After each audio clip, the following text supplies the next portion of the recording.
What's up, YouTube? My name is Javon. I'm a CPA, and over here we talk about investing in finance made simple for the everyday person just so that they can understand it without having to know all the big words or jargon. Today I'm doing more of an informal video. I'm not going to throw stats at you. I'm not going to have big words popping up on the screen. I'm not going to do any of that. I just really want to talk to people who are young, entering their early 20s or in their mid 20s right now, and tell you guys the financial mistakes to avoid in your 20s and how to come out on top before you enter your 30s. I'm pushing Unk mode, y'all. In 2 weeks, I turned 29.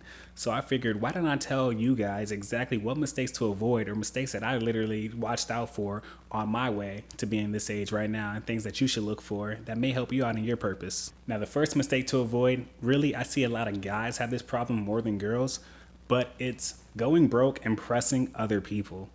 Let me tell you, these people do not matter. Let me tell you again, these people do not matter. If you look around you, you see 10 people, odds are about 3 of those people will be there in 10 years. If they won't be in your life 10 years from now, those people do not matter. A lot of these people are also faking. You might see someone on Instagram or someone on TikTok who look like they have it all figured out, like they're living a perfect life. Those people are broke. Okay, let's not cope. Some of them actually have it, but the majority of them are broke and trying to impress the other people too. So it ends up just being one big circle of people trying to impress one another, and they don't even care about each other. Listen to me when I say this. I know you want the foreign car, you want the BMW, you want the Audi, you want the whatever people are driving these days. I know you want that right now, and I know you're impatient. I was the same way too. But listen, that BMW or that Audi or whatever you want to drive is going to be much nicer 10 years from now when you're pushing 30 than it is right now in your early 20s. In your 20s right now is the one time in your life where it is socially acceptable for you to be a bum. It's socially acceptable for you to be a loser right now, and you're wasting it trying to be the man or the woman. You can literally save money on rent right now by living at home with your parents, and people would not bat an eye. And you really want to waste that time right now living downtown in a high rise that you can't afford? Come on. Make no mistake about it. I'm all for treating yourself. I treat myself very well, and I did treat myself well back then. But there's a time and a place for all of that. Trust me, I bought my first rental home at 23 years old, and before that, I was still driving a 2005 Chevy Malibu. All the people around me, they had nicer cars than me, but I knew for a fact that I had more money than them, and I wasn't pocket watching or nothing, I just knew. All of my money during that time was either getting invested right back into myself, put into the stock market, or put into things that I knew would help me out in the long run. So sometimes you just gotta ask yourself, do you really want that $500, $600 a month car payment right now? Or would that money be better used elsewhere? And I think we both know the answer to that. Number 2, this is a big one. Avoid credit card debt at all costs. I don't care what you have to do. Avoid credit card debt. This is the worst debt that you can be in possibly. And the reason for that is because it has some of the highest interest rates around. Now, being in your early 20s, I know you're probably thinking the worst debt that you can be in is probably your college debt. No, your college debt from those loans are probably around 7 to maybe 12%. Credit card debt, on the other hand, that can be around 25%. And you know how you get credit card debt? Doing exactly what we just talked about in number 1. I strongly suggest if you have credit card bills, zero those out each and every single month. Don't even let the balance carry over. Don't look at that minimum payment, pay the entire thing.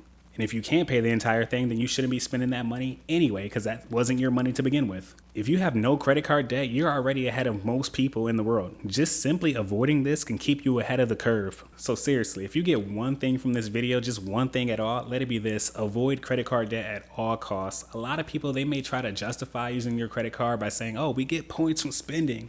Like, let's think about that for a second. People are literally out here like, oh, I can get a free room at Turks and Caicos based on the credit card points I got.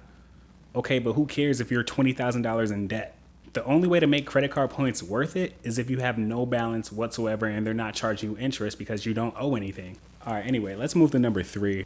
And I'm gonna be honest, this might target a lot of you guys. Going to college with no plan whatsoever. A lot of people, they go to college just for the sake of going to college and just being able to say, oh, I got my degree. Who cares? You're going to college, you're putting yourself in $50,000, $100,000 worth of debt, and the only thing that you have at the end of it is a piece of paper. Going to college is only worth it if you have a plan in mind.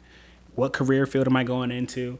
Is that field even hiring? I can't even tell you the amount of people who go into their field and they don't even know if that field is hiring. They don't know how many positions are open for that field. I didn't choose my college major until I literally Google searched jobs that are hiring for this major right here. Matter of fact, people don't even know what those jobs are paying. Why are we going into $200,000 worth of debt for a job that has an entry-level salary of $30,000? How does that make sense? How are you going to pay your rent? How are you going to pay your bills? How are you going to pay back this student loan on that salary? What I'm saying right now may sound like common sense, but literally this is not talked about at all. When I was in high school, the guidance counselors did not talk about this. They just said, hey, choose what school you want to go to, think about a major you want to decide on, and hey, if you don't know a major, you can go undecided. They didn't say, hey, once you think you decided on a major, why don't you Google search that industry or try to connect with somebody who's already in that industry and see what they think about it. They didn't tell us none of this. My college campus had about 40,000 people. The amount of people on that campus who I knew who majored in, whether it be like communication or marketing or liberal arts or something like that, and then once they graduated with their degree and they struggled to find one job to even give them an interview, crazy. Okay, now listen. I understand. Now, unless you're well off or super smart and got tons of scholarships, college debt is pretty much unavoidable. But what you can avoid is getting into debt for no reason whatsoever. If you're going to get $100,000 worth of debt, you better make it worth it. That's all I'm going to say. Let's move on to number 4 because I told y'all this would be a short video and it looks like I lied. Number 4, I haven't seen this one on other videos, so let me just say it. Not being selfish enough with your time and with your resources. A lot of times you see people telling you, oh, you should be more considerate of others. You should be able to do this. Think about others more. What you don't see is people telling you to be more selfish. And the fact of the matter is a lot of successful people, they're successful because they had a little bit of selfish in them. Matter of fact, let me not sugarcoat it. They were very selfish and not in a bad way. You can be selfish in a good way. For example, let's say that you're someone who likes to help other people a lot and you're super considerate. You know how to help more people by saying no to people in the beginning. If you say no to people in the beginning, you're going to be able to help a lot more people down the road when you have more time and more resources on your hands. That's something that I had to learn the hard way. Sometimes you can't make everyone's birthday dinner. Sometimes you can't make everyone's wedding. Sometimes you can't make, what else do people celebrate? I'm blanking right now. Sometimes you can't make all of that. Sometimes you have to say no. One thing that I live by is I say, if it's not a hell yes, it's getting a no. If I'm a little hesitant on an event, I probably won't go. Unless the event gets me super excited or if it's someone that I really care about, I'm probably going to say no.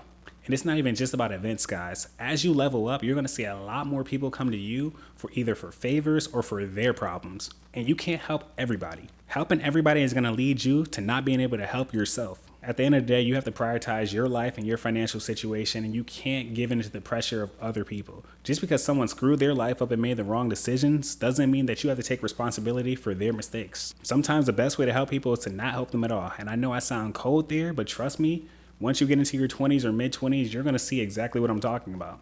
Or if you're older and watching this video, you may know exactly what I'm talking about right now. If you're always the person who's trying to help other people when they're down, who's going to help you when you're down? I'll leave you with that. That's all for today, guys. If you watch this entire video, be sure to hit that like button and subscribe to the channel to support. I'll be posting more on YouTube now instead of TikTok since I have no idea if TikTok's going to exist in 2 years. So we're just going to stay over here on YouTube. But other than that, guys, peace. Almost broke the mic, goddamn.